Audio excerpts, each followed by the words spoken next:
Welcome to Design30. My name is Jason Bilyeu, and in this podcast, I provide design strategies and tools to improve creativity, innovation, and overall design confidence.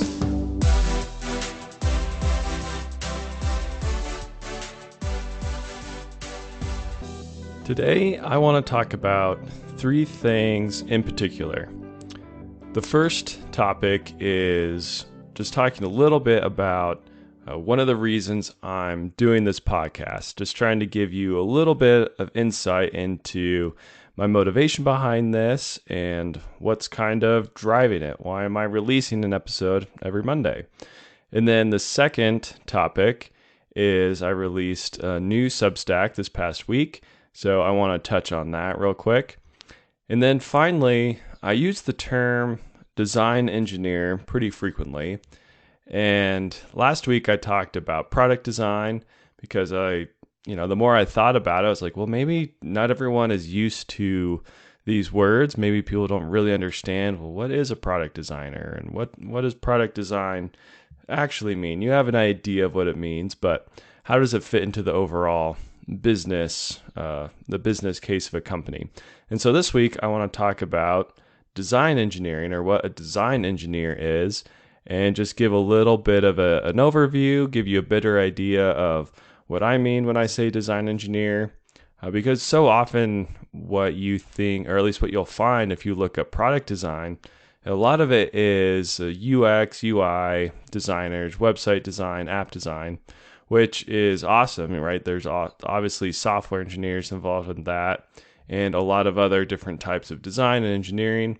But a design engineer can be involved in so many different things. For example, I, in my day job, work on cryogenics, and I would consider myself a design engineer. So we're going to dive just a little bit into that, give an overview of what a design engineer is, what they do, maybe a little bit of the job outlook if you decide to become a design engineer.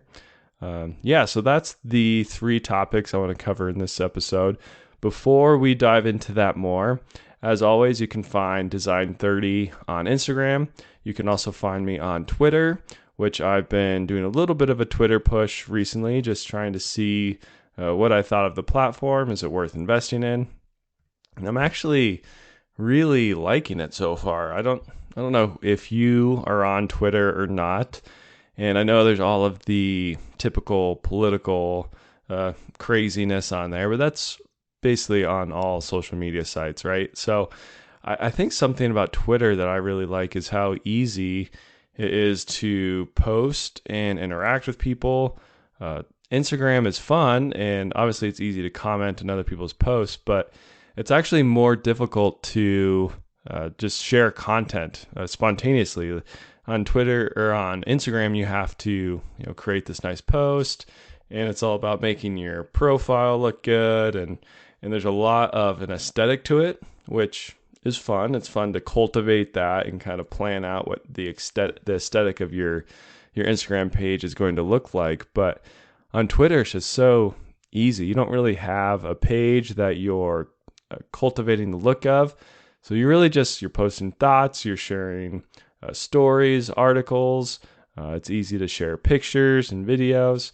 So it's really a pretty fun app so far. I've been pleasantly surprised based on a lot of what I've heard about Twitter, but it seems to me as long as you are following interesting people and interacting with interesting people, that's what your experience is going to be. So much of social media is you get out what you put in, right? And what you cultivate it yourself in a lot of ways, right? The algorithm is looking to see what you're looking at, what's taking your attention, what you're putting your attention into. So it's what you're searching for, it's what you're liking, it's what you're resharing. So in a lot of ways, you can I don't know if force the right word, but you can cultivate your social media to provide you what you want to see. So you can actually take ownership over what you're seeing on your social media rather than letting your social media control you and fall into all these divisive, political, stressful conversations. Unless that's what you're into. Some people are really into politics and they love having those conversations. So really, I think you kind of get what you put in. That's been my experience so far. So yeah, you can find Design30 on Twitter. As I said, it's been pretty fun. So I've been sharing quite a bit of content there. So make sure to maybe create a Twitter, follow me there if you already have one. And then finally, I'm also on Substack. So you can become a free or a paid, if you want to support the podcast, subscriber to the Design30 Substack. Oh, and then finally, there's also YouTube. So you can subscribe to the Design30 channel on YouTube.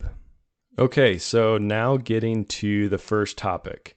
Why I've talked a few times about my inspiration and what's driving me to do this podcast.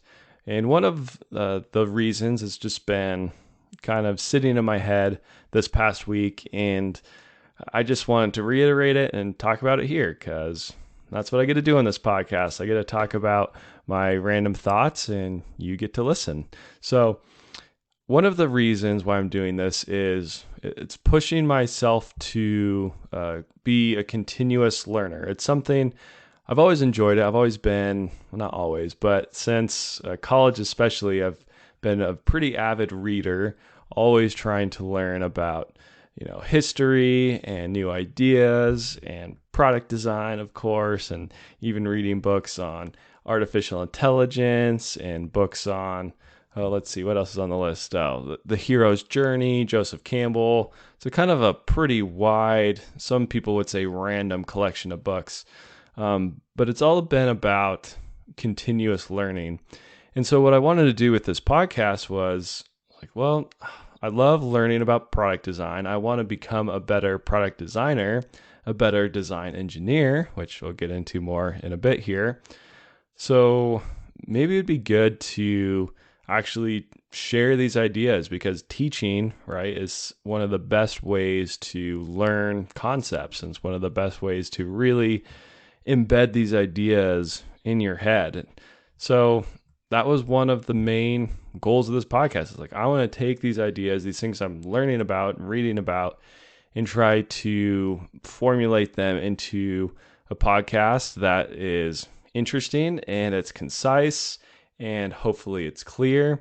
Hopefully it's something that is beneficial to other people. It's something that other people can take something away from and find some value in. So it's all about this continual learning. So I'm not coming on here and be like, well, I'm the expert in product design, and if you want to become the best, you need to follow these 3 simple rules. No, it's not like that. It's me coming on here and providing you with things that I'm learning about, things that I'm thinking about, things that I find interesting. And I'm assuming if I find it interesting, there's probably other people out there who also find it interesting. And I'm also trying to pass on things that I've learned in my career, things maybe that I'm experiencing right now, because there's so, I don't know, especially if you don't have a mentor in your field of work, there's so many little things that it just takes time and experience to learn. But if you have someone who's already gone through that, it won't be the same if you learn it through experience as if you hear someone else tell you, but at least it can help prep you a little bit. I mean, there's things in design engineering that I had no concept for until I actually experienced it and went through it. I mean, just these little simple sayings that I throw out there a lot, like simple is hard. That's something that never really dawned on me until I actually had to design a really simple part. And you realize how complicated that is. It's so much easier to design a complex part. And you just add all of these features. There's a different feature to do every single function that the product has to perform. But if you have to make something simple, it needs to be one part and it needs to perform all of these multiple functions, that's actually a way more difficult problem to solve. And so I think that's just a useful bit of advice that people should have in their head. They should be thinking about it. They should be prepared for that. The other piece of advice that I throw out there a lot is feel the pain. And the whole idea behind feel the pain is you really need to put your hands on the products you design. You need to understand the pain points of that product. You need to build the product. If you're going to have somebody else build it in a manufacturing setting, you need to make sure that you have put that thing together yourself and you felt all of the pain points of what the assembly process is.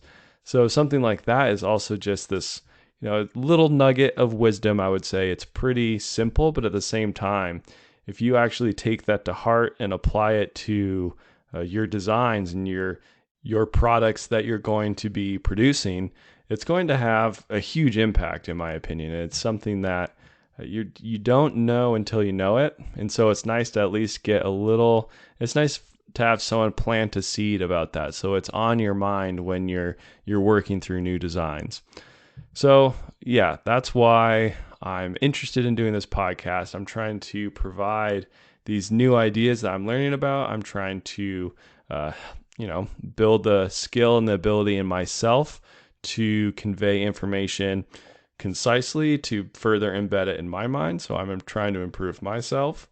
And then also just trying to provide these little nuggets of wisdom, these little ideas that I think can be beneficial to lots of other people, and especially people who don't have a mentor necessarily in their field. Maybe you could be working by yourself. Maybe you're working from home. Maybe you're a contractor.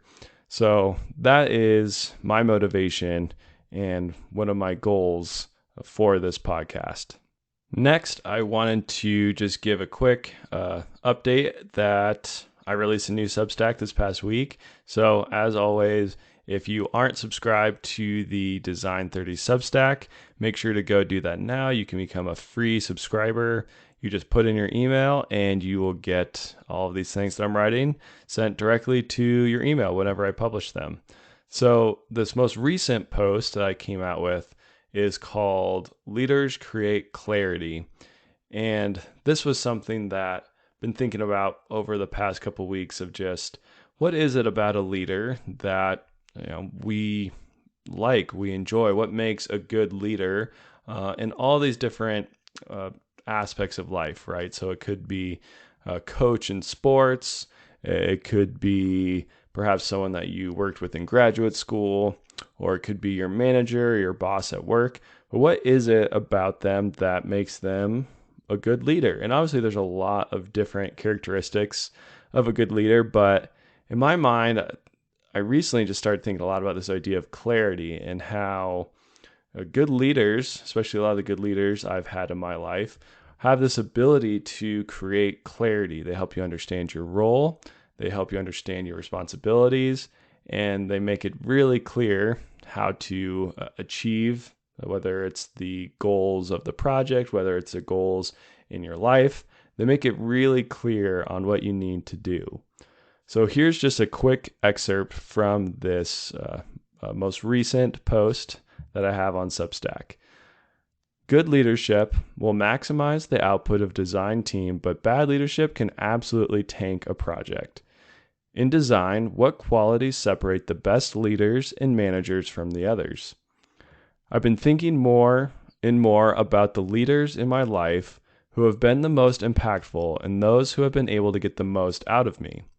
The context has been ever-changing. A coach in sports, my PI in graduate school, or a manager at work, but the qualities have been consistent. One such quality, which has recently been on my mind, is the ability to create clarity. Leaders create clarity. So that's just a quick little excerpt from that most recent Substack post I came out with. So if you want to read the rest of that, make sure you become a subscriber to the Design30 Substack. Again, you can be a free subscriber, or if you want to support the podcast, you can also become a paid subscriber. Now let's move on to what is a design engineer. So a design engineer it's a pretty broad term. It can encapsulate all sorts of different fields, a lot of different skills, a lot of different things. But I do think it is it's a good concept. It's a good job title to understand in a little bit more detail. So really a design engineer is anyone who's using more of engineering principles, science principles, mathematics, things like that, to, of course, design products, which we talked a lot about product design last week. You could also be designing systems, or you could be designing processes. So you don't always, as a design engineer, have to be making the physical product yourself. It very much could be coming up with a new system, and maybe it's a new manufacturing system. So you're coming up with, you've probably heard of lean manufacturing, or there's the assembly line that Henry Ford came up with. So a design engineer could also just be designing these different systems and processes that are used to produce products. So you could be much more on the process side, or more on the designing the system side, or you can be on the product side, where you're actually designing the physical products that are going to be held in someone's hand. Or, it might not be a physical product either, as we discussed a little bit ago. It could be a website, a UX, UI design. That would also be someone who's a design engineer. In that case, usually a software designer or a software engineer. So it could be something that's not necessarily a physical product, but it's a product that people are interacting with. I've said it quite a few times that design is an organized approach to solving complex problems. So really, you can use design in probably almost any field. Anytime you're trying to solve problems, right, there's some aspect of design that can be utilized. So it's a pretty broad description of a job, essentially. A design engineer doesn't say exactly what someone is going to be working on.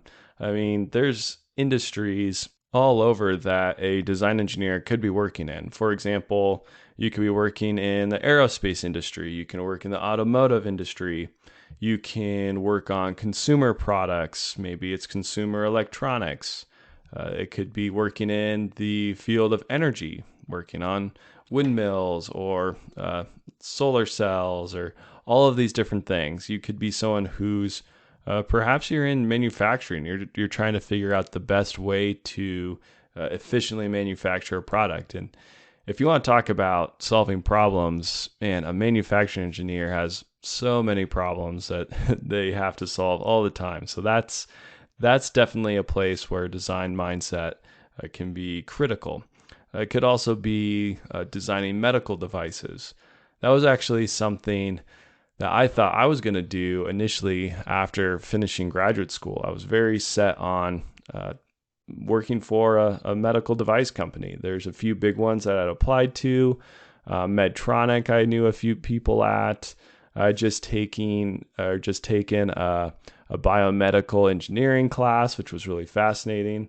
So medical devices, there's tons of opportunity there for some really cool design engineering work. And then, of course, you also have software, and then you could be working in telecommunications, just a very, very broad scope of things to work on. So if engineering is something you're interested in, if design is something you're interested in, you should look at design engineering. It's a really cool and really rewarding field of work that I've really enjoyed so far. There's lots of different roles and responsibilities within design engineering. Like I've been saying, it's a pretty broad thing, but that means there's room for a lot of different personalities, a lot of different skill sets, and a lot of different interests. Overall, if there's something about engineering or design that you're interested in, you can probably find a design engineering job to work on that. And as a design engineer, you're going to be doing a lot of similar things to what we talked about last week with product design, but you're going to be doing product research, a lot of product development, obviously. So that's conducting research to better understand your users, to better understand the market that you're going into, better understand the technology that already exists out there.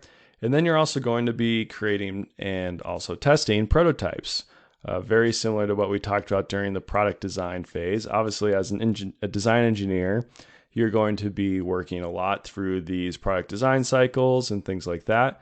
So you're going to be able to build a lot of prototypes. And like I said before, this might be software, It might be something physical that's in your hand, and you're going to be able to run a lot of tests. Some people really enjoy testing things and designing and developing tests.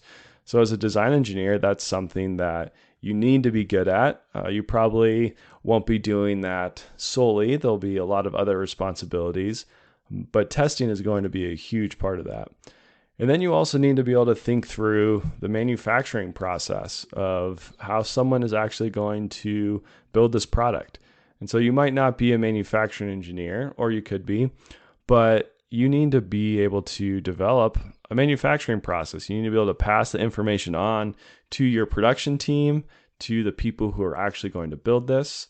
And at your company, you'll likely have some manufacturing engineers who will be helping you through that. They'll be critiquing it and improving it once it's actually released to the production team.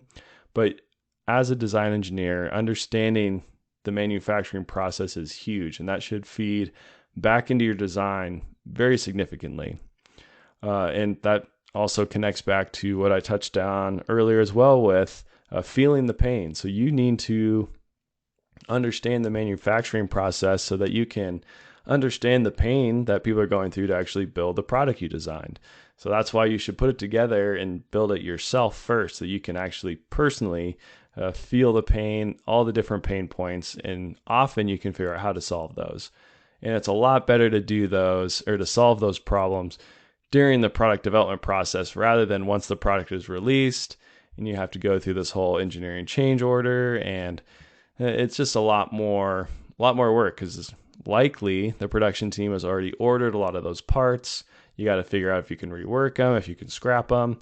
That's a word of advice. Try to figure out as many ways to find all of the problems with your product as early as possible. If you can solve as many problems as possible, obviously before you ship the product the first time. I mean, it sounds very obvious, but it's also something that happens a lot. So I really want to push this point that if you can find as many ways to find as many problems with your product before you ship it, that it's going to save you so much time, so much money, so many headaches. So the more problems you find in product development, that's not a bad thing. That's a very good thing. That's where you want to solve them. Some other responsibilities of a design engineer are you're going to do probably a decent amount of writing. You need to be able to describe all of the technical specifications of the product. You need to be able to write a project plan. So there's actually a lot of writing involved. And so that's something I push a lot is you need to practice writing. You need to try to write somewhat, I would say, regularly. If you're in school still, make sure you take some writing courses or that you're taking courses where a lot of writing is involved. It's such an important skill for all aspects of life, but especially as a design engineer, it's going to be a way to separate you from your peers, and it's also going to make your life so much easier in an engineering environment because you're also going to be potentially moving up and managing projects. That's something that a lot of design engineers, a lot of mechanical engineers, a lot of other engineers eventually move up into a management role. And in that role, you're also doing a lot more writing. So that's a great skill to have. And then finally, as a design engineer, you get to interact and work with a lot of other people, a lot of other different types of people. So you're going to be working with other engineers. You may be working with other scientists at your company. You're going to be working with your production technicians. So being able to communicate with all these people is incredibly valuable as well. You're going to need to be able to speak essentially a different language with your scientists, maybe a little bit of a different language with your production technicians, different language with your sales team. So there's a lot of communication involved as well.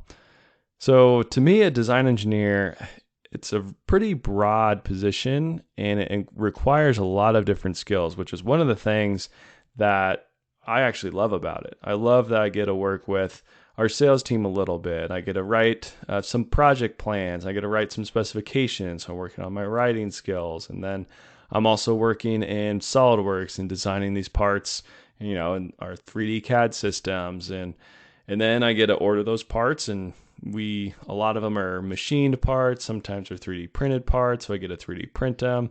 And then we get all of our machine parts that we order from our different vendors, get to build up the system and actually physically put my hands on something and test things. And then I'm designing test plans. And so there's a lot of different things to pique your interest, a lot of different things to do. So if you're someone who has probably a broader set of likes, you don't have one specific thing that you just love doing in engineering, which is great if you do. Maybe you're that person who all you want to do is design tests and run tests. Some people love that, and you can become a test engineer. That's a great role for you. And then there's other people who have just a broad set of interests, and that's where I fall. Like, I like doing this thing, I like working on this for a little bit, and I like talking to these people and those people. So that's where design engineering has really just been kind of the home I found within the world of engineering. It has enough variety, keeps me interested. I feel like I'm continuously learning things. And yeah, so that might be something you're interested in as well, and a good reason for you to move towards design engineering. And then finally, design engineering is also a field that is growing. There's obviously a lot of new products that are always being developed. As the economies grow, there's new products being developed. So it's a field that is projected to grow. And just to give a little bit of an idea of, if I become a design engineer, what kind of salaries am I looking at? Things like that. And it's kind of hard to say. I mean, it's a pretty broad spectrum of salaries. If you're looking at the high end of salaries, you could be earning, at least I'm pulling this from some statistics from Indeed.com. The high end is around 130,000. I've seen some that get up to 150, 160,000. But then a lot of the lower end or the starting side is, it's lower than some occupations. You're looking at probably $55,000 to $60,000 starting. And according to Indeed.com, the average base salary for a design engineer, which again is a very broad term, so that's another reason why the spectrum is so wide.